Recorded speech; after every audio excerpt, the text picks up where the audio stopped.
It was basically a 1 hour discussion covering mental disorder from all these different disciplines. And today I would probably like to maybe an extension of it, or possibly see whatever direction this goes in for them. Sure, yeah, I'm down for that as well. I have worked with kids in the past that had autism, and I never saw a case, like I never saw two kids that ever had the same kind of.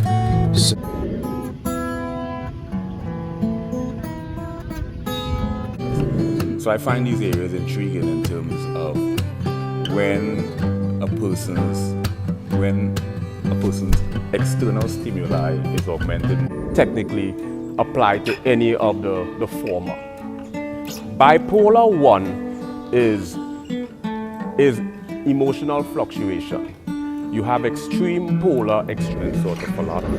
You know, there's greens in there, as well as those beiges.